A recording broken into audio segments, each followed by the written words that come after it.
Olá, eu sou Paula, sou da ONG falando sobre autismo e nós estamos aqui para conversar sobre o autismo adulto no podcast Vozes no Espectro, em especial pelo Dia do Orgulho Autista.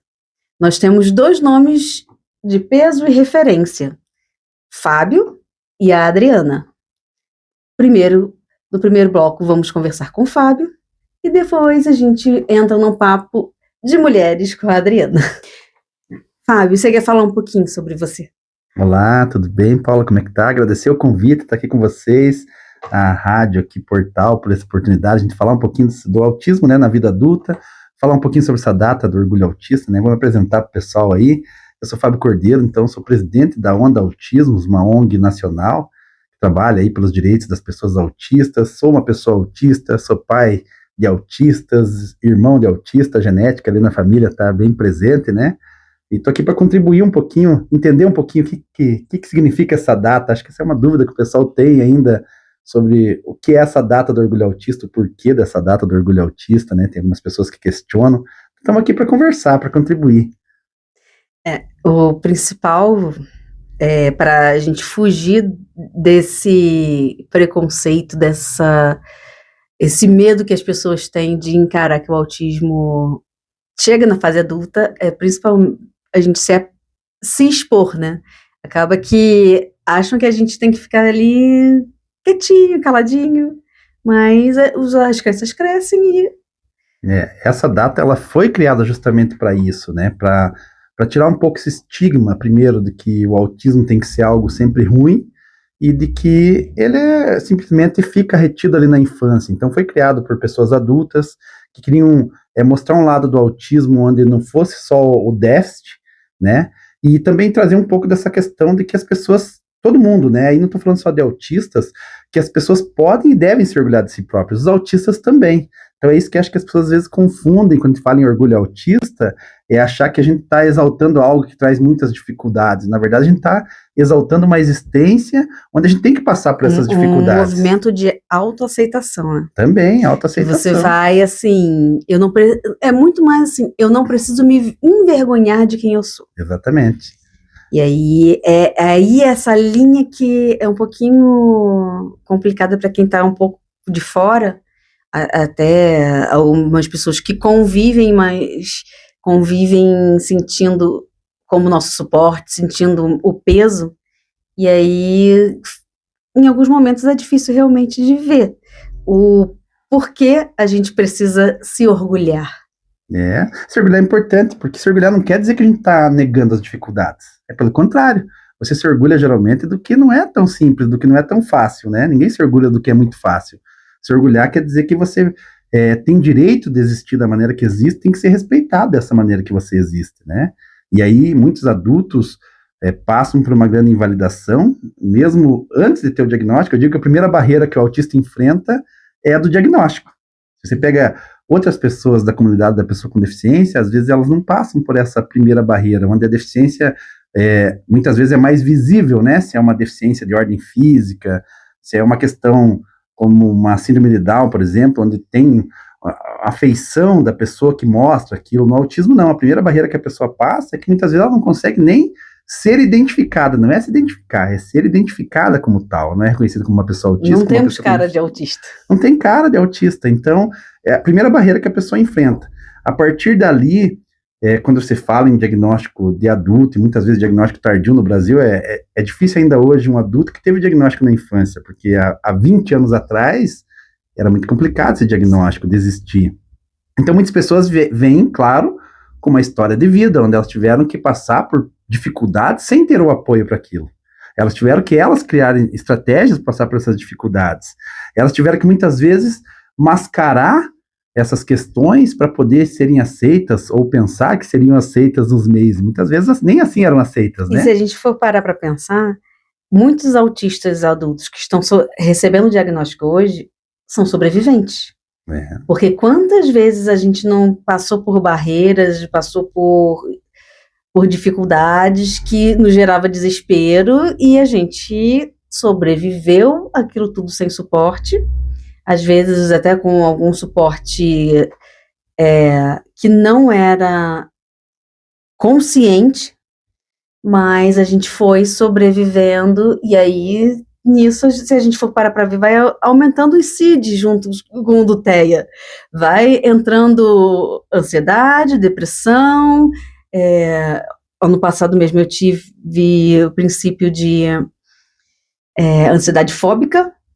Então, se a gente vê que a gente viveu uns 30 anos no mínimo, vamos dizer assim, sem o suporte, sem um diagnóstico, o peso que isso dá é muito grande. E isso, quando você dá o exemplo da tua história, o teu é um exemplo que vem evidenciado aí, inclusive em pesquisas científicas, que mostram, é um assunto delicado, mas que a gente precisa tratar quando fala em autismo em adultos, não tem como não tratar desse assunto, mas pesquisas que mostram o índice de autoextermínio em pessoas autistas até 10 vezes mais que a população em geral. Então, quando você fala sobreviventes, parece uma palavra forte, mas é o que as evidências científicas nos mostram mesmo, que muitas pessoas não sobreviveram a esse processo, que muitas pessoas passaram pela essa questão do autoextermínio ou tentativas ou ideações, e as pesquisas científicas que trazem isso.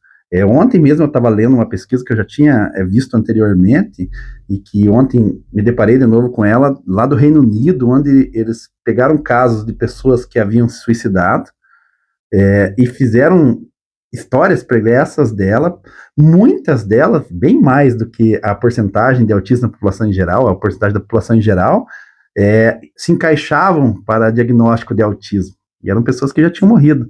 Então, quer dizer, claro, o estudo tem limitações, você não vai conseguir dar um diagnóstico depois, mas muitas poderiam se enquadrar ali, foram pessoas que não tiveram um diagnóstico, eles não tiveram a oportunidade de se autoaceitar, de se autoconhecer e de buscar as estratégias para os suportes necessários. Toda pessoa autista vai precisar de suporte. Por mais que, às vezes, quem esteja assistindo aqui, quem esteja ouvindo esse podcast, não consiga entender onde que o Fábio precisa de suporte, onde que a Paula precisa de suporte. Às vezes as pessoas não conseguem enxergar isso, mas quem vive mais intimamente sabe consegue. Quanto a gente às vezes é chato, é difícil, e o que muita gente acaba falando que está banalizando o diagnóstico é que na internet se dá várias características. E aí as pessoas não conseguem entender que para vir o diagnóstico essas características têm que trazer o prejuízo. A conta tem que vir. Não é só, eu não gosto de conviver com as pessoas.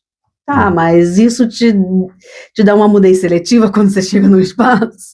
E sabe que aqui eu vou fazer uma afirmação taxativa e forte aqui, que há esse discurso da banalização do diagnóstico. Não é só uma afirmação, vou fazer algumas aqui. A primeira, não está baseado em evidências. Os profissionais mesmo que pregam tanta evidência científica, eles estão se baseando em qual evidência para dizer isso?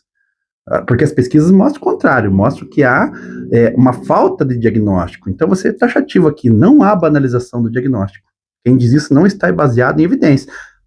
Pode ser que um dia evidencie cientificamente, não sei. Aí eu não posso especular com a ciência, mas não há evidência disso.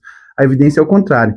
E quando dizem que o diagnóstico está sendo banalizado, é importante entender, isso falando do contexto do Brasil, que há um recorte social aqui, socioeconômico. Quem adulto que tem condições de ter diagnóstico são pessoas que têm condições de pagar esse diagnóstico. Só que no Brasil, qual a porcentagem da população que tem condições de pagar um diagnóstico? Então, só por aí você vê que se você pegou uma amostra da população que não condiz com a realidade do que é o Brasil. Então, você está fazendo uma afirmação, quando você diz, estão banalizando o diagnóstico, né, quando os profissionais dizem, ou seja quem for que está dizendo isso, eles mandam uma afirmação que não é embasada em evidência.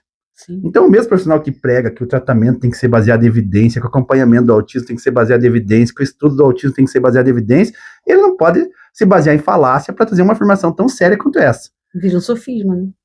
Meias verdades. Tentando se afirmar, acaba virando uma verdade, as pessoas acabam comprando essa verdade, a população em geral, que não conhece muitas vezes o autismo mais profundamente, acaba comprando como uma verdade.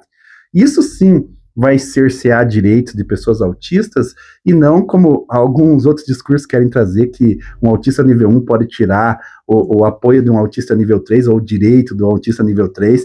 Numa conversa recente com uma mãe de um autista nível 3, que já tem mais de 30 anos, então ela vive isso há mais de 30 anos na vida dela, quer dizer, uma pessoa que precisa de muito suporte.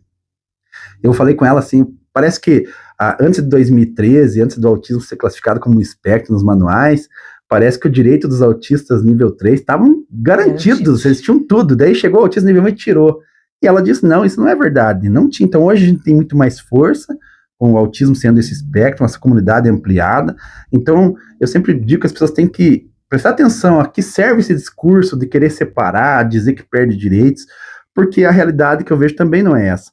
E outra coisa que eu percebo de pessoas que falam isso, que a autista nível 1 talvez esteja tirando o direito de autistas de maior nível de suporte, é esquecer um pequeno detalhe, que muitas vezes esse autista nível 1 é pai ou mãe de um autista de maior suporte, então jamais ele vai querer tirar o direito. Então eles estão esquecendo desse detalhezinho, dessa questão hereditária, genética do autismo, que essa pessoa que eles estão atacando, muitas vezes eles estão atacando também o filho dela, e a comunidade de autismo não vai aceitar essa falácia de que o espectro não representa mais o autismo, ou que há banalização, ou que um tira o direito do outro, né? Eu sou uma que eu acabo me expondo muito mais do que eu gostaria, porque eu gosto de solitude, justamente para que minha filha não precise se expor.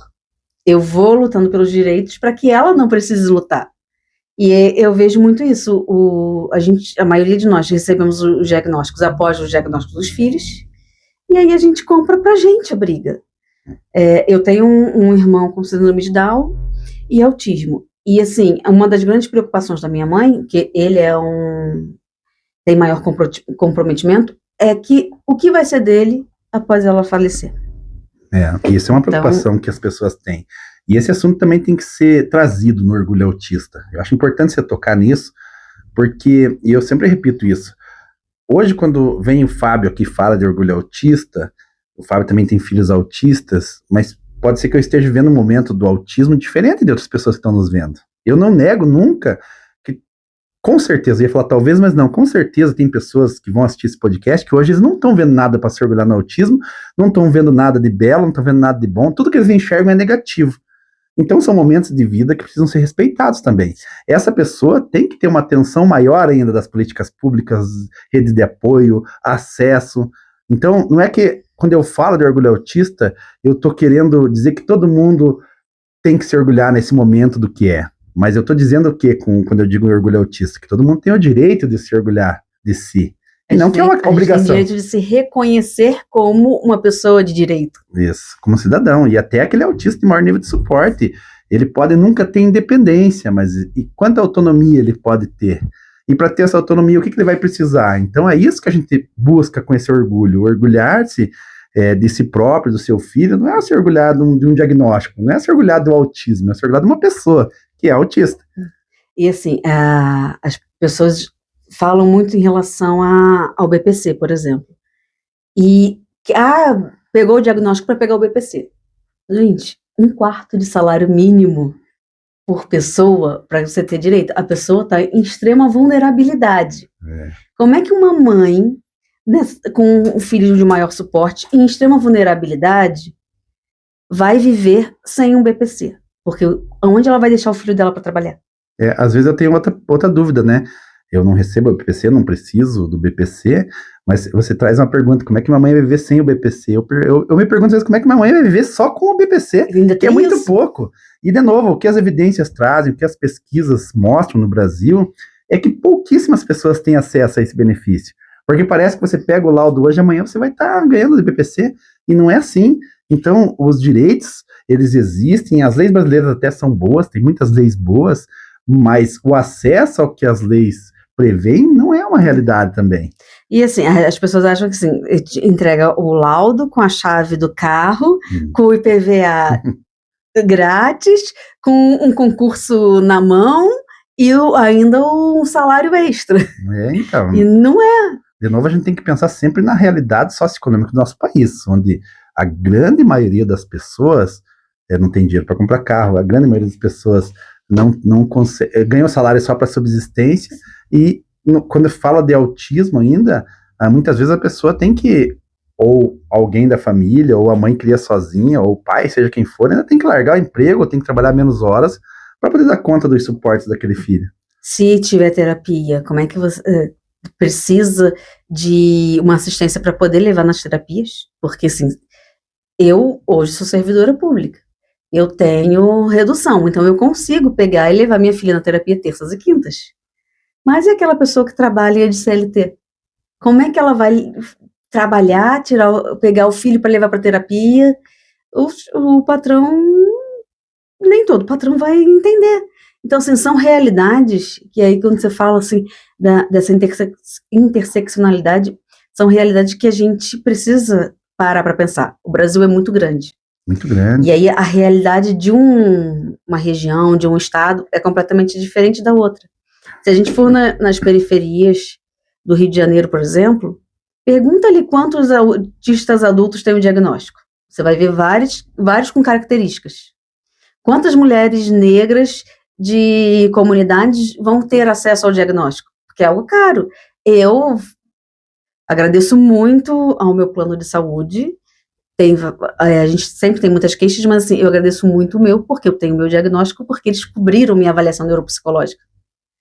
E aí, meu psiquiatra pediu uma avaliação neuropsicológica com um profissional especializado em autismo adulto de mulheres.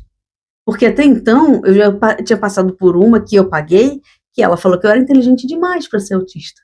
A gente ouve desses discursos que misturam as coisas, né? O autismo com inteligência ou com falta de inteligência. E é isso, você trouxe bem. Você pode, de alguma forma, pagar ou a avaliação ou o plano de saúde, mas sempre a gente tem que pensar na realidade da maioria da população, que não é essa, né? São 2 a 5 anos de fila para conseguir uma consulta. E digo mais, a população mais vulnerável, ela nem entra na fila. Ela não entra na fila para fazer avaliação, porque ela não tem nem acesso a isso, nem a informação, muitas vezes. Então, lembrar disso, o autismo é um fenômeno social. O autismo não vem sozinho. Tem uma pessoa que está inserida em um contexto familiar, em um contexto socioeconômico, em um contexto que não é só ela é autista, então ela tem o laudo e ela tem direitos. Muitas vezes ela é autista, ela não tem laudo, não acessa direitos, ou ela é autista, ela conseguiu um laudo, não acessa os direitos. E até mesmo com o laudo, o seu laudo tem que ser pelo SUS para você conseguir acessar muitos dos direitos. O laudo do particular não vai te dar esse acesso. Vai dar um acesso básico ali, mas o acesso a questões mais profundas de assistência você não vai ter sem o laudo do SUS.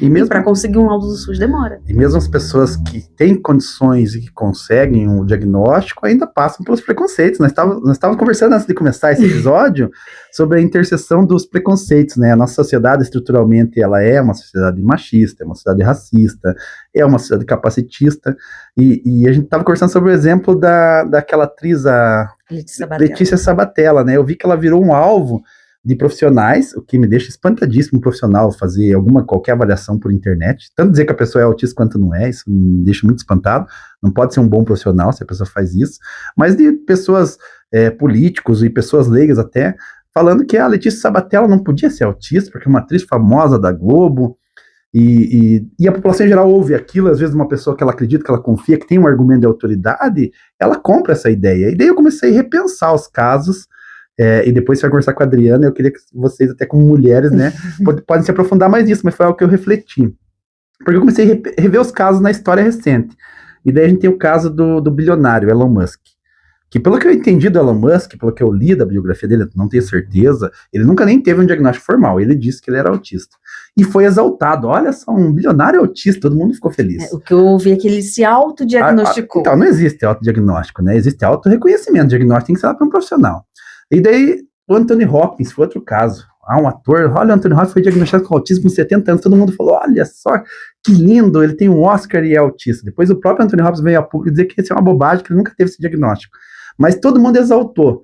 De repente chega uma mulher, essa não pode, porque ela é uma atriz famosa. Então, onde que está embasado isso? Está embasado num machismo estrutural. E teve uma época que tinha o boato de que o Messi era autista, e ele negou várias vezes, e as pessoas continuam falando assim, olha, ele é um gênio no futebol, porque ele é autista. Porque ele é autista, você exalta, né? Então, quer dizer, ninguém questiona, ninguém fala que porque tem tanto sucesso não pode ser autista, de repente aparece uma atriz famosa, de sucesso, bonita, só porque é mulher, daí não pode. Então, se veja, no que está embasado isso? De novo, não tem evidência naquilo, científica principalmente, é só preconceito que as pessoas acham, achismo, isso é muito ruim para a causa do autismo, porque quando um profissional, uma pessoa influente, vem numa rede social e fala isso, a população leiga, ela vai entender isso, né?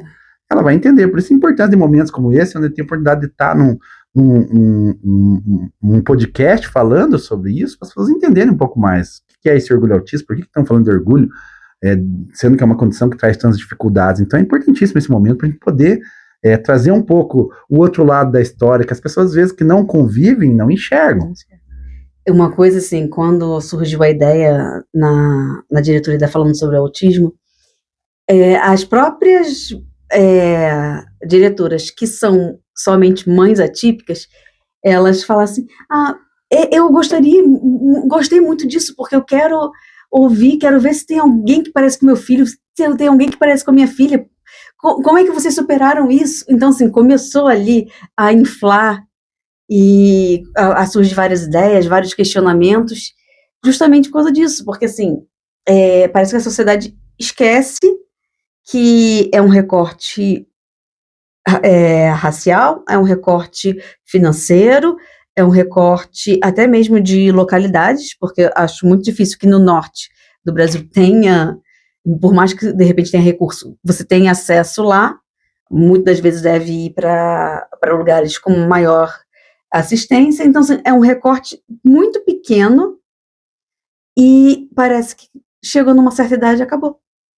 O autismo vai embora, você está quase que curado e vai seguir sua vida sem precisar de ninguém. E isso é uma coisa que as pessoas estão começando a se atentar, os pais, mães, porque eu, por exemplo, meu filho autista já é adulto, né? Que foi diagnosticado enquanto era criança e já é adulto hoje. Então, fora essa população que veio de autistas adultos diagnosticados tardiamente, hoje a gente já tem pessoas que foram diagnosticadas na infância, que são jovens adultos, mas são adultos. A Adriana tem o mesmo exemplo na casa dela, o filho dela já é adulto.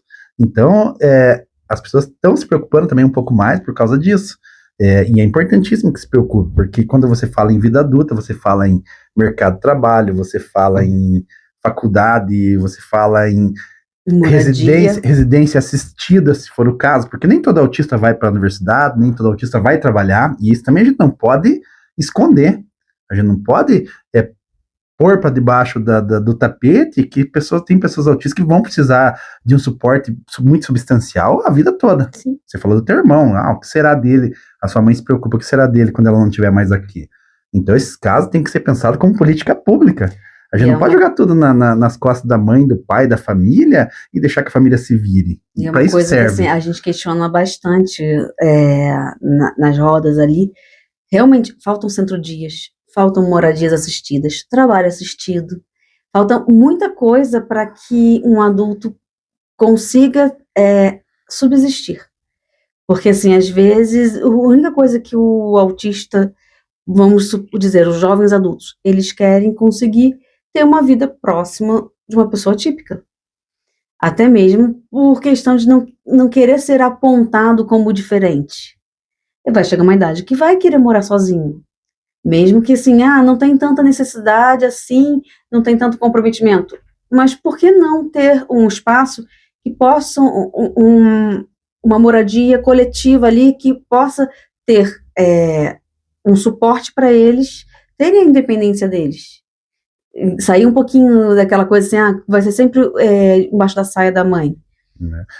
Falta, e digo mais, falta, na verdade, a gente sabe da dificuldade, de novo, falando das crianças, da dificuldade de acesso ao diagnóstico, da dificuldade do acesso às terapias. As crianças, as famílias passam por isso, mas mesmo as que conseguem, falta continuidade desse serviço na vida adulta. Eu tô falando público, né? Não estou falando da pessoa que pode pagar de novo, estou falando do que a grande maioria precisa, que é um serviço público na continuidade da assistência terapêutica.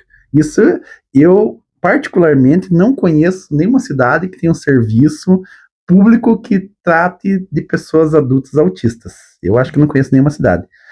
Muitas vezes é encaminhado para CAPS, e a gente sabe, tem alguns problemas nesse sentido, do CAPS em relação ao autismo, muitas vezes não tem o preparo para lidar com esses adultos, acaba lidando com a saúde mental, que é algo importante no adulto, mas que não é só isso, quando falo de autismo. Muitas vezes abre as portas para a saúde mental do autista quando já está num nível... Você trabalha com remediar e não com prevenir, né? Então, essa é uma questão, mas assim, um serviço específico para autista adulto público eu não conheço. Então, acabou aos 18, acabou aos 20, aos 21, e depois? Qual é a continuidade disso? Aqui em São José, as mães estão numa luta muito grande, porque até para as crianças já teve um projeto de lei, já foi aprovado e tudo está caminhando para que seja efetivado, mas com 30 sessões, final da fila. Então, assim, como é que você tem um filho que precisa de terapia, você passou 2 anos na fila, terminou as 30 sessões, você volta pro final da fila porque tem outro que está precisando. Então, ainda o serviço público não consegue oferecer o que a pessoa precisa, ele consegue só o que ele pode dar por enquanto. Mas isso não está suprindo nem ainda as crianças, quando a gente fala do adulto, do jovem adulto, do idoso, aí não tem nada, né? Pensado ao longo da vida, quando não tiver mais o cuidador. Então, essa é uma cicatriz que a gente tem, que precisa ser trabalhada de maneira urgente. E no Brasil é difícil, né? As políticas pensarem no longo prazo e também pensarem com uma previsibilidade grande. Sempre a gente deixa estourar a corda para daí correr atrás. E quando a gente está correndo atrás, sempre que eu estiver correndo atrás, vão ter pessoas que já estão sofrendo nesse meio tempo, né? Enquanto eu não tenho uma escola inclusiva e discuto se a escola precisa ser inclusão total, inclusão radical ou não, se precisa haver escola especial ou não, vai ter uma pessoa ali sofrendo enquanto isso, que não está tendo o que ela precisa. Enquanto eu discuto se precisa pensar em moradia assistida, tem pessoas que já estão precisando e que não têm. Enquanto eu discute como que eu vou fazer um serviço de acompanhamento terapêutico em adultos autistas, já tem centenas, milhares, milhões de autistas no Brasil que não estão tendo esse serviço. Geralmente o atendimento terapêutico para autista se resume a psicólogo. E quando consegue, pagar. Pagar. Então, de novo. Então, é aquela coisa, o autismo, ele acaba se tornando caro, porque muitos precisam de medicação, o acesso ao acompanhamento médico é caro, então, assim, acaba sendo, de certo modo, o diagnóstico acaba sendo um luxo para uma minoria. O autismo adulto, eu lembrei de uma história pessoal aqui do meu irmão, que é autista. Ele viveu o paradoxo do autismo esses tempos aí, onde ele foi renovar a carteira de motorista dele, e eu gosto de contar essa história porque mostra justamente barreiras que as pessoas talvez não enxerguem. Então ele foi renovar a carteira de motorista dele, e na hora de fazer a avaliação médica, o profissional falou assim, que não dava para renovar ali, porque ele precisava de um atestado do psiquiatra, dizendo que ele estava apto a poder dirigir e tudo mais, mesmo ele não tendo multa, no histórico bom, né, como motorista.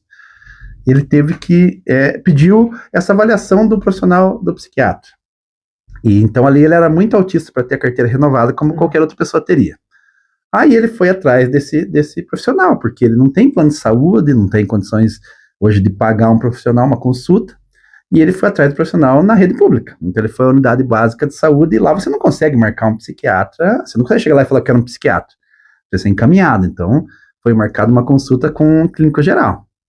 Chegando lá na clínica geral, a primeira coisa que foi falada a ele, falou assim, não, mas você não vai ganhar um diagnóstico de autismo, por que você quer um psiquiatra?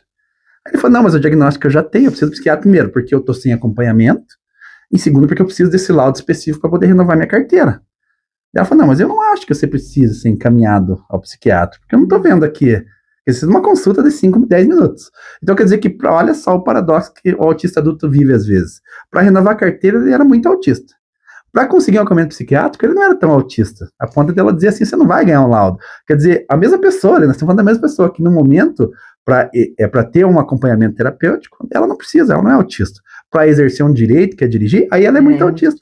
Então, você veja, e as pessoas não enxergam isso, né?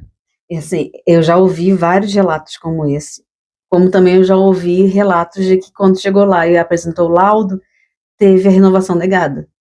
Então, quando eu fui renovar a minha CNH, eu fiquei pensando assim, eu falo que eu sou autista ou não? Aí meu marido falou assim, é melhor não. Vai que você perde a CNH.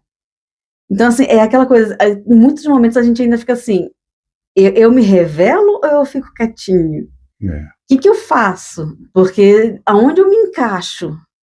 E aí também vem a importância do orgulho autista, porque assim, porque a gente tem que viver mascarando, viver se escondendo, viver escondendo um laudo, porque a gente tem medo de ser julgado. É exatamente isso. Para ir finalizando aqui, que já deu nosso tempo, passou voando, né?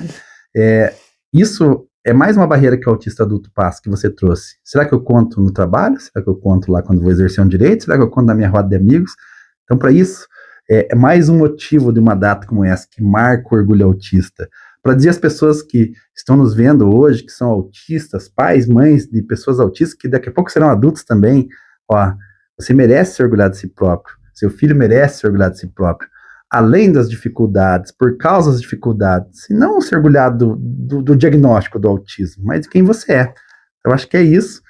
Espero ter contribuído aqui com essa conversa, né, que as pessoas quiserem procurar aí no Instagram, @OndaAutismos, lá tem informações dos nossos eventos que a gente faz, dos nossos projetos, porque dentro aqui de meia hora a gente não consegue conversar sobre tanta coisa, mas as pessoas que tiverem curiosidade, às vezes que está tendo um diagnóstico recente, ou que um adulto ou uma família que teve o diagnóstico de uma criança, procure nossas redes, nós temos muitos projetos que apoiam as famílias, que podem ajudar, assim como a ONG de vocês, que é regional, a gente se unindo assim, enquanto organizações não governamentais, né, para levar informação, levar inclusão e ajudar quem possa ser, quem queira e quem puder ser ajudado aí. Então, obrigado de novo, Paula. Eu gostaria de agradecer muito a sua presença, você ter aceito o convite. Eu fui na cara de pau e graças a Deus deu certo.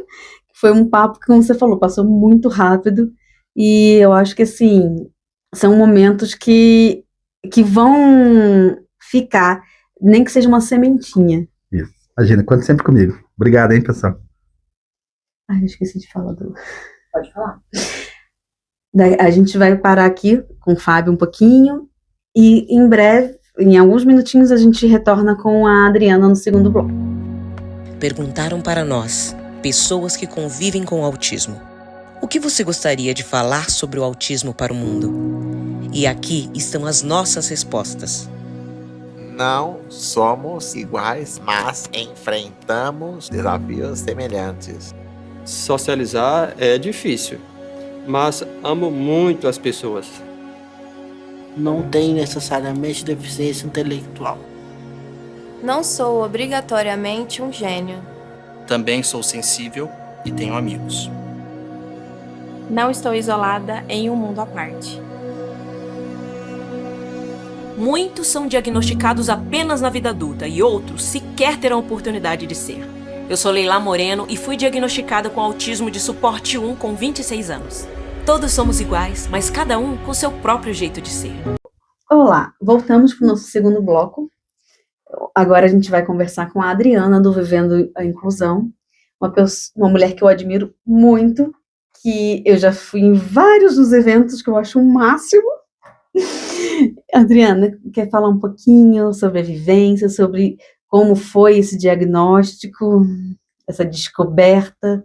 Muito obrigada, Paula, pelo convite, por ter prestigiado também os eventos. É bom que a gente fale, porque daí chama mais gente, né, para participar. Sim, eu sou psicóloga, jornalista também, e tive meu diagnóstico como autista tardiamente, né, foi em 2021.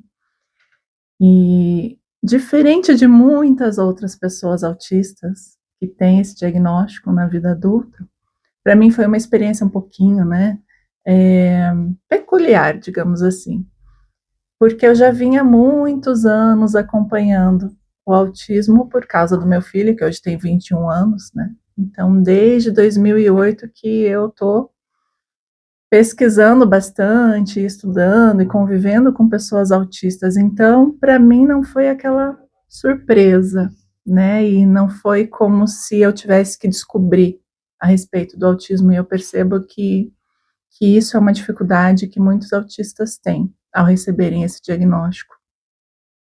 O que eu faço com isso agora? E aí eu também percebo que isso acontece por uma falha dos próprios profissionais que estão acolhendo, recebendo essa pessoa e comunicando, né, a respeito do autismo. Não sei como é que foi para você, assim, quando você teve a notícia. Mais ou menos na pandemia, minha filha estava com 2 anos, então ela tinha atraso na fala. E aí eu comecei a me preocupar. Eu sou pedagoga e contadora, mas assim, desde que o meu irmão tem 22 anos. Então, desde que eu tinha 18 anos, eu estava em sala de espera acompanhando ele. Então, assim, era um mundo que, além da faculdade, eu tinha uma vivência ali. Eu falava, não, tem algo diferente. E aí, só que fora isso, ela era a mãe dela, igualzinho quando eu era criança. E aí, quando uma das consultas com o neuro dela, que eu falei assim, mas ela é igual a mim. Aí o doutor Felipe falou, vai investigar. Só que assim, parece que eu já sabia, porque eu, ao longo da minha infância, né, sempre falava assim, a Paula tá lá autistando. Porque eu ficava no meu canto, eu fazia dever de casa sem ninguém mandar, cantando o hino nacional. Então eram coisas bem assim, meio bizarras, meio bem atípico para a sociedade dos anos 80 e 90. E assim, era aquela coisa, quando veio a possibilidade do diagnóstico, né? Eu comecei a pensar assim, será que é isso que eu sou?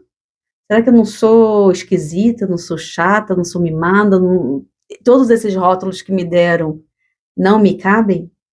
E aí, para mim, foi um alívio, porque assim, quando o médico parou e falou sobre o resultado da avaliação, foi uma avaliação longa, de 10 sessões, quando ele parou, me explicou ali, falou com calma, que eu fui novamente na minha neuro, e ela confirmou, deu aquela sensação assim de, então é isso. Aí eu já sabia, já tinha as ferramentas que eu precisava para me cuidar melhor. Então, assim, mudou o acompanhamento, o tratamento da ansiedade, mudou o acompanhamento de depressão, foi mudando tudo e, assim, a minha qualidade de vida melhorou infinitamente. Eu estar me expondo aqui, por mais que hoje eu esteja com vergonha, mas foi graças ao diagnóstico e a possibilidade de ser mais compreensiva comigo. Eu sempre fui muito compreensiva com os outros e me cobrava demais. Então eu tentei, assim, trocar um pouquinho. Agora eu vou ser compreensiva comigo. E o diagnóstico me permitiu virar para as pessoas e falar assim, não quero. Às vezes eu engulo algumas coisas ainda, mas foi muito assim de me aceitar como eu sou, e aí entra a questão do orgulho autista, né? Que eu comecei a ver assim, não, eu posso me orgulhar de quem eu sou. Eu posso me orgulhar, porque assim, eu tenho as dificuldades, mas eu luto. Algumas eu não consigo resolver, mas eu vou lutando, eu tô tentando. E a gente acha que a gente só se orgulha do que é perfeito. E não, a vida não é perfeita para ninguém. Sim. E esse ponto que você trouxe é tão importante, né? Realmente é um ponto de virada, de você ressignificar tanta coisa, né? Anos e anos de autocrítica ou recebendo críticas por coisas que você não sabia de onde vinham ou por que aconteciam, né? Então eu vejo que isso é importantíssimo, assim, até as pessoas falam, mas qual a diferença de ter um diagnóstico na vida adulta? É só um papel. Faz toda a diferença, né? Salva vidas, inclusive. Sim. Então, você saber o que você tem também possibilita que você possa ir atrás dos apoios, do suporte que pode te ajudar, A gente aqui, né? na Falando sobre Autismo, a gente tem uma roda de conversa de autistas adultos, no último sábado do mês pela manhã. E, assim, uma das coisas que assustou algumas mães que estavam ali foi quando pararam vários autistas e falaram sobre coisas que, assim, que para a maioria da população, a maioria das pessoas, seriam tabu. Questões de depressão, questões de ideações, questão de tentativas. E aí, até a Ana, que é a nossa presidente, ela falou assim, eu me choquei porque falaram tão abertamente sobre isso, tão assim, claramente eu sofri a minha vida toda e aconteceu isso. E aí a maioria que está ali, eu acho que quase 90% são com diagnóstico tardio. E aí o diagnóstico foi essa virada de chave para salvar as vidas. Porque aí você sabe, quando você chega num pronto-socorro, numa crise de ansiedade, você fala, eu sou autista, eu estou com crise de ansiedade, o manejo é diferente. Vai ter, é óbvio que existem profissionais e profissionais, mas aconteceu comigo, o acolhimento foi imediato, eles não me deixaram voltar para a recepção, eles já me levaram para o ambulatório. Então, assim, faz toda a diferença. Não é só um papel, aquele papel diz parte de mim. Perfeito. E aí eu lembro que nessa época de investigação, né, uma das psiquiatras que eu tive consulta, ela me falou assim, nem considerou o papel, mas ela falou assim, tá, tem gente que vem aqui porque quer fazer a tal da carteirinha do autismo. Que mania dessas pessoas agora querem andar com uma placa de doença mental pendurada no pescoço. Então, assim, mesmo quando se tem essa desconfiança de que se trata, né, de autismo, quando você está passando por esse processo de investigação, ainda é muito doloroso, porque há muitos profissionais que são desatualizados, né, que não são humanos, não são acolhedores, e falam coisas que tornam essa jornada ainda mais difícil. Né? Uma das autistas que eu acompanho com treino de habilidades, ela diz que a partir do momento em que ela teve o resultado da avaliação neuropsicológica e estava apontando para autismo, ela perguntou, né, tá, doutora, e agora, né, o que isso muda na minha vida? E a resposta foi, agora você tem que pensar se você vai ter filho mesmo, porque tem chance dele ser autista. E aí entra numa questão que o Fábio estava falando antes, né, da questão do patriarcado sobre as nossas vivências. Será que se fosse um homem com diagnóstico de autismo, perguntaria se ele queria ter filho mesmo? Então, parece assim, querem sempre estar determinando. A própria história da construção dos critérios diagnósticos são machistas, né? Traz aquela coisa assim, já teve décadas que a mulher era excluída da pesquisa simplesmente porque ela engravidava. Uhum. Então, é uma coisa que é surreal. O próprio corpo feminino não é tão estudado, né? É muito menos estudado, tem muito menos, né, tempo de estudo do que o masculino. Imagine o comportamento. Se estuda muito mais sobre calvície do que sobre endometriose. Sim. Calvície, para mim, é totalmente estético. Endometriose é uma doença que, assim, te paralisa em muitos momentos. Uhum. Para ver como a medicina, como a vivência, como tudo é tão absurdo. E eu, na primeira avaliação, né, que foi a médica que falou que eu era inteligente demais, como se precisasse sempre ter um prejuízo cognitivo, ela virou para mim, não, você vai ver como você vai ficar mais feliz, vai ser melhor para você não ser autista. Mas quem vai determinar o que é melhor para mim ou não? Só a minha família sabe ali as dificuldades que eu tenho, só a minha família, o meu marido que sabe o quanto ele tem que dar suporte para 2 autistas dentro de casa.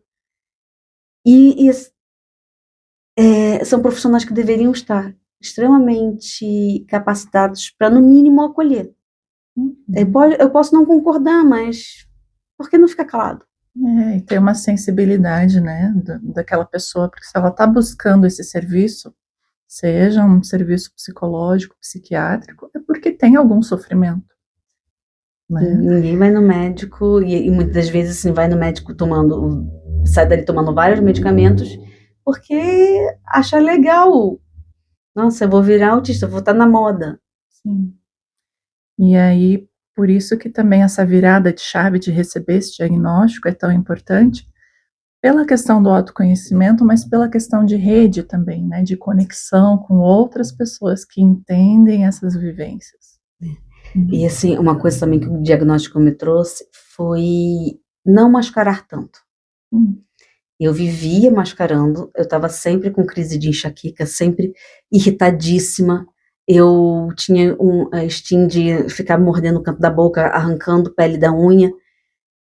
E aí depois do diagnóstico, eu falei assim, não, vou começar a me policiar naquilo que não é bom para mim.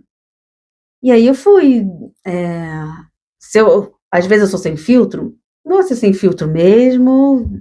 Tem um monte de gente por aí que não tem diagnóstico e fala, e ainda bate no peito dizendo que eu falo a verdade, mas aí até entra na questão, é a sua verdade.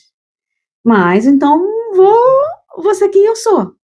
Fui trocando esses instintos autolesivos por a maniazinha que eu tenho de ficar rodando o dedo, de mexer nas coisas, e isso foi me trazendo, assim, reduziu muito minha ansiedade, reduziu muito meus problemas de estômago, e fui ganhando aos poucos, reduzindo medicamento, fui reduzindo várias coisas que me faziam mal. Eu falo assim, o diagnóstico me trouxe qualidade de vida. Hoje, eu consigo me ver na velhice, coisa que anos atrás, por mais que sim, me vejo amanhã com meu marido, mas não me via envelhecer, chegar na terceira idade ao lado dele. Hoje em dia eu já consigo ver assim, não, hoje em dia eu tô uma pessoa saudável, tô acima do peso, ok, mas meus exames estão todos lindos. Eu tenho, a minha massa magra tá muito boa. Então são questões assim que o diagnóstico faz a diferença. Não é só um papel que, o que vai mudar, você viveu até agora. Muitas coisas eu sobrevivi. E não precisava ter sido tão difícil, né? A autoaceitação, assim, a adolescência, gente, eu acho que deve ser a pior fase.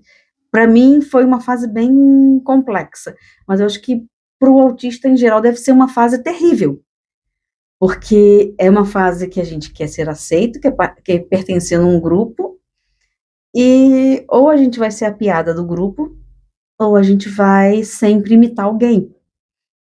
Então, assim, aí eu era aquela que eu era meio tida como rebelde.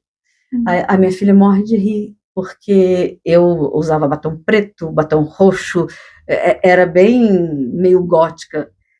Aí eu chegava, uma vez eu estava na escola, eu estudava no Pedro II, um colégio tradicional federal no Rio de Janeiro, aquela coisa toda, e aí tinha aquele uniforme e eu sempre lá com aquele batom roxo. Aí um dia uma menina virou pra mim e falou assim, você é da Wicca? Aí o meu bom humor maravilhoso, eu virei pra ela, se eu te contar eu vou ter que te matar, quer saber? Nunca mais a garota chegou perto de mim. Então eu era dessas assim de sarcasmo para que eu mostrasse assim, não me importo. Mas no fundo, depois chegava em casa, eu assim, gente, coitada da criança. E a menina era pequenininha. Eu estava acho que no primeiro ano do ensino médio, ela estava na 5ª série na época. Então, mas era aquela ânsia de, assim, mostrar realmente que eu não me importava de ser diferente, que eu gostava de ser diferente. Mas no fundo era uma máscara para esconder as minhas esquisitices. E é uma coisa que... E aí, conversando com... Hoje a gente tem ali aquela rede ali de autistas adultos que a gente acabou fazendo amizade, conversando, eu vejo assim o quanto as histórias se repetem. A gente vai eu lá no Rio de Janeiro, amiga aqui no Paraná, eu tenho uma amiga em São Paulo, a gente vai conversando e vai vendo assim, se repete. Várias idades diferentes, cidades diferentes, estados diferentes, mas às vezes o sentimento é semelhante.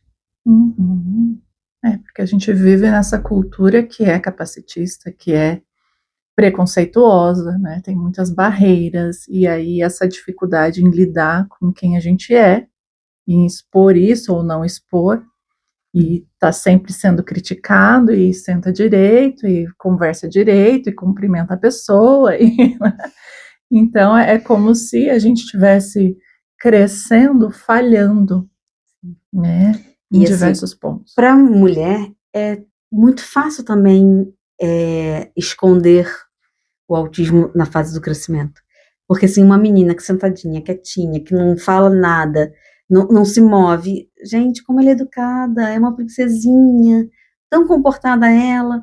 Se fosse um menino nesse comportamento, já iam falar, tem alguma coisa errada com esse menino. Aí chega mais para adolescência, não gosta de namorar, ainda quer brincar de boneca. Aí ela é tão boazinha, é sempre o rótulo assim, de boazinha. E é ingênua, né? É o sonho de... Eu era... Assim, muitos dos meus professores me amavam porque eu era aquela estudante perfeita. Até a adolescência? Até ali na adolescência, era aquela, assim, eu tentava ser um pouquinho rebelde, mas fazia o dever de casa, eu tirava boas notas, então, assim, ao mesmo tempo eu tentava ser rebelde, mas não conseguia quebrar uma regra. E para os professores tinha professor que depois minha prima estudou na mesma escola que eu, e ela falava, tinha um professor que chegava e perguntava, você é prima da Paula você é da família da Paula da Almeida? E ela falava que ela achava aquilo o máximo. Só que, em compensação, eu não tinha um amigo. Para os outros, os meus amigos eram sempre assim, fora da escola e bem mais velhos. Eu não conseguia estar ali no meio de pessoas da minha idade. Ou então, assim, ou eram bem mais velhos ou eram bem mais jovens. Eu era aquela que, assim, a tia que vai cuidar. Mas para os professores, para a família, o que eu mais escuto sobre a minha infância é, não parecia que tinha criança em casa. Não dava trabalho. Não dava trabalho. Para uma menina isso é lindo. E aí os diagnósticos em mulheres acabam acontecendo mais tarde, em parte também por isso, né? Aí quando vai aumentando essa necessidade de interação, né?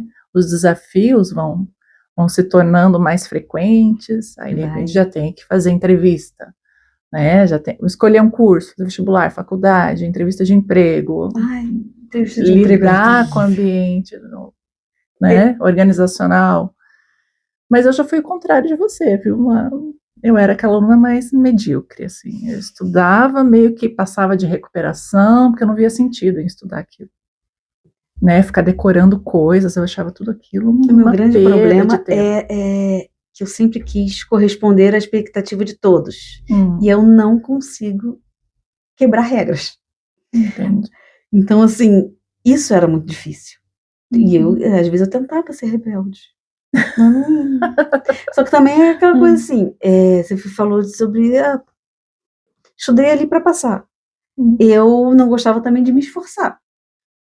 Então, o ensino médio foi um pouquinho, as minhas notas caíram, porque aí precisava parar mais para estudar e eu eu quero assim, eu fiz o dever de casa, eu quero conseguir passar de ano com isso. E consegui. Sim. Deu conta ali, né, do que era necessário. E assim, eu fiz pedagogia, né, nos primeiros períodos, fiz pesquisa e tudo, era tudo maravilhoso. Quando chegou da metade para o final, eu já começava a não querer ir para aula. Já começava a me dar aquela angústia assim de, eu tenho que ir, ainda mais porque assim, eu estudava muito longe de casa, eu morava na zona norte do Rio de Janeiro e estudava lá na zona sul, lá na Urca, me dava já gastura só de pensar. Aí, depois eu fui fazer outra faculdade. Totalmente à distância. Não pisei numa sala de aula. E aí eu passei 10 anos trabalhando com contabilidade, porque na contabilidade sou eu, meu computador, e não preciso falar com ninguém. E hoje em dia eu gosto muito, trabalho com educação infantil, eu gosto muito, adoro estar jogado no chão no meio das crianças, inventando moda, e isso me faz bem. Mas até eu chegar nesse ponto de que o que eu faço hoje me deixa realizada, eu suei muito, eu tive burnout mais de uma vez, e aí agora que eu sei que, assim, existe um burnout diferente daquele comum, que é para os autistas. Então, assim, eu fui percebendo que eu praticamente estava constantemente extremamente sobrecarregada. E uma coisa que me trouxe também muita qualidade de vida foi vir para o São José dos Pinhais. Eu morava no Rio de Janeiro capital. Aqui é bem mais... Outro ritmo, né? Completamente outro ritmo. Mas que bacana que vocês têm aqui também esses encontros, né? Que você pode partilhar essa sua experiência, tudo isso que você foi descobrindo, né? E a gente sempre põe o encontro de vocês como nosso foco e nosso objetivo de ser semelhante. A gente fala assim, o nosso sonho era encontrar uma pizzaria que a gente conseguisse. A gente ainda não conseguiu, então a gente já falou assim, vamos fazer então uma roda de pizza na ONG. Mês passado a gente subiu o Morro do Cal. Uau. Fomos lá, alguns foram subindo no sufoco, outros foram de de trator, mas a gente conseguiu fazer um piquenique no alto do morro. Maravilha, e é bom diversificar também, né? Ter passeios diferentes, em ambientes diferentes, é bacana. Mas já que você mencionou, vamos fazer o nosso convite, né, para o pessoal. Então, aí em Curitiba, todos que forem, né, autistas adultos que tiverem interesse, estão mais do que convidados para participar. A gente tem no último sábado de cada mês um encontro na pizzaria. E eu já fui muitas vezes, eu gosto bastante. E não precisa se inscrever, é só chegar, né? E é muito bacana porque a ideia desses encontros, e o próximo a gente vai estar celebrando 4 anos de encontros, né, todos os meses, é que a partir desse ambiente e dessa experiência vão se formando grupos, então eles já marcam de fazer outras coisas, já teve casal que se conheceu lá, e isso é muito bacana, porque quando eles têm essa experiência e conhecem algum outro autista, eles já chamam para participar também, né? Para conhecer outras pessoas, para jogar, para interagir. E eu acho que isso é uma das coisas mais poderosas que a gente pode ter, né? É justamente essa rede, essa troca, esse apoio mútuo, não só para falar das experiências, mas também para olhar o que a gente pode fazer juntos para derrubar essas barreiras. E assim, convidando também para os nossos encontros, a gente ainda está organizando pelo um grupo de WhatsApp, que aí a gente vai, mas sempre na última sexta-feira do mês, pela manhã. E aí a gente tenta diversificar, tem os temas que tem a doutora Viviane, que ela é neuropsicóloga, ela faz acompanhamento com a gente, então ela sempre traz tema de reflexão, e a gente está formando uma boa rede de apoio, porque assim, um vai ajudando o outro, trocando experiências, que às vezes eu já vivi uma coisa que vai ajudar o outro que está vivendo, estamos formando laços, e bem bacana. Mês passado foi o primeiro que a gente conseguiu fazer fora da ONG, porque é o hiperfoco a doutora Viviane também é autista, e é o hiperfoco dela, montanhismo, então ela levou a gente para uma trilha que ela falou que era mais tranquila. Café com leite. Eu tive crise de asma na subida, decidi trator. Porque, assim, respeitei os meus limites. E é sempre uma coisa assim, a gente sempre tenta variar. E aí fica o convite também para a gente, de repente, fazer uma roda com os dois grupos, um intercâmbio entre Curitiba e São José. Claro, com certeza. E saiba que você é uma inspiração. Esse seu projeto é incrível, e a gente, como eu falei, a gente sempre botou assim, não, poxa, a gente quer fazer igual.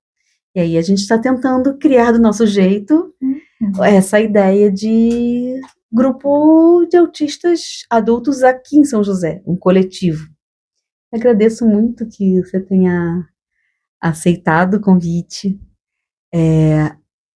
Eu fiquei bem vaidosa, porque me sentindo hoje uma tiete. E deixar sempre as portas da ONG falando sobre autismo abertas, tanto para você, quanto para o Fábio, quanto para todos os autistas que quiserem, tem lá no Instagram. E a gente sempre tem ali, existe um grupão no WhatsApp que por dia, às vezes, são mais de 100 mensagens, eu não consigo acompanhar. E depois falam que autista não interage, né? Não gosta de conversar. Mas a gente vai se achando. Sim, agradeço também. E caso, né, alguém que esteja assistindo queira saber mais sobre os eventos, tem também cinema adaptado que a gente faz, tem treino de habilidades que eu atendo no momento individualmente, mas tem grupos aí para surgirem, para a gente também ter essa chance de conhecer ferramentas, de fato, para ajudar na nossa autorregulação emocional, como lidar com o mal-estar, né, prevenir crises, e a parte de efetividade interpessoal também, né, como fazer pedidos, dizer não, mantendo o autorrespeito, como impor limites às outras pessoas, como perceber se aquela pessoa está se aproximando e é alguém confiável ou não. Tudo isso é muito importante para a nossa autopreservação, né? Então tem vários projetos rolando. Caso alguém queira saber mais, é só entrar lá no Instagram, Vivendo a Inclusão. Vai ser um prazer receber perguntas e também essas interações aí com o pessoal. A partir de sábado agora, a gente vai ter nossa primeira roda falando sobre sexualidade na adolescência. Vai ser presencial lá na ONG, no período da tarde. Essa primeira é para meninos. E futuramente a próxima vai ser para meninas, para a gente trabalhar, porque às vezes as mães chegam a uma fase que não sabem lidar. Opa, meu anjo azul cresceu, né? Anjo azul, entre aspas. Então, assim, sábado agora a gente vai fazer essa roda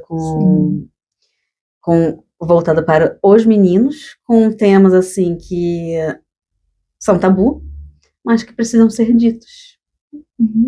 Parabéns pelo seu trabalho também, Paula. Com certeza vai inspirar muita gente. Obrigada. Gostaria de agradecer a todos que nos acompanharam até o final. Foi um bate-papo muito gratificante para mim. E espero que a gente tenha conseguido passar toda essa alegria do momento, essa descontração conexão que a gente teve para quem está aí do outro lado da câmera. E quem quiser saber mais falando sobre autismo, tem nas nossas redes sociais. Podem entrar também na Vivendo a Inclusão, na Onda Autismo. E a gente está sempre aqui para tirar dúvidas, para compartilhar. E aguardamos vocês numa próxima.